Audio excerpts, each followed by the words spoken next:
Today we want to talk about John Letcher Chapin. When most people in the Fort Bliss and El Paso communities hear the name Chapin, they think of the high school in the northeast neighborhood area.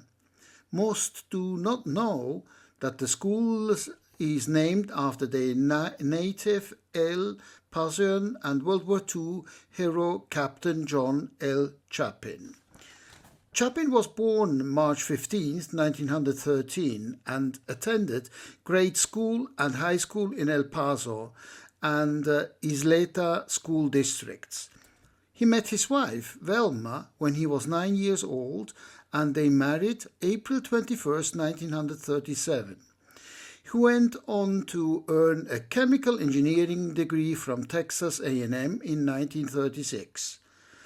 Times were hard for John and Velma.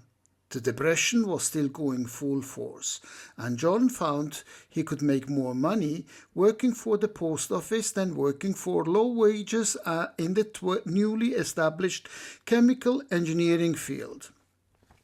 A National Guard unit approached Chapin about becoming their chemical warfare officer. He decided to join them because he wanted to attend medical school and the extra money would help him to pay for it. He only planned on being in the unit for a year, but the unit was activated as short time later as E Company, 101st Infantry Regiment, 36th Division. Most of E Company was made of local men who had dropped out of the area high schools.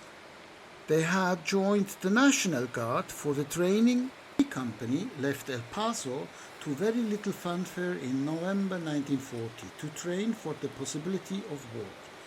While in training, Chapin was promoted to captain and assumed command of the company. Then men of the E Company respected Chapin for his skill as an officer and his fairness in dealing with daily grind military duty. It was at this time that the men of E Company gave Chapin his nickname, Daddy Long Legs, though most addressed him as Captain John. The company was stationed in several different places around the US. His family tried to move with him, but eventually went to stay with his wife's family in California in December 12, 1942. Chapin was boarded in a train to begin his journey to the front lines in Europe. It was the last time his family would see him alive. Chapin and his boys were sent to Africa to prepare for the Italian invasion. During the campaign, Chapin saw action at Salerno, San Pietro Infine, and finally at the Rapido River. During the fighting in San Pietro, Chapin was wounded and could have gone home. He refused, saying he had to come home with his boys and he wasn't going back to Texas without them. The failed Rapido crossing on January the 22nd, 1944 was a critical but suicidal mission. Chapin led his men across against heavy opposition. E Company was one of the few units to actually get across the river.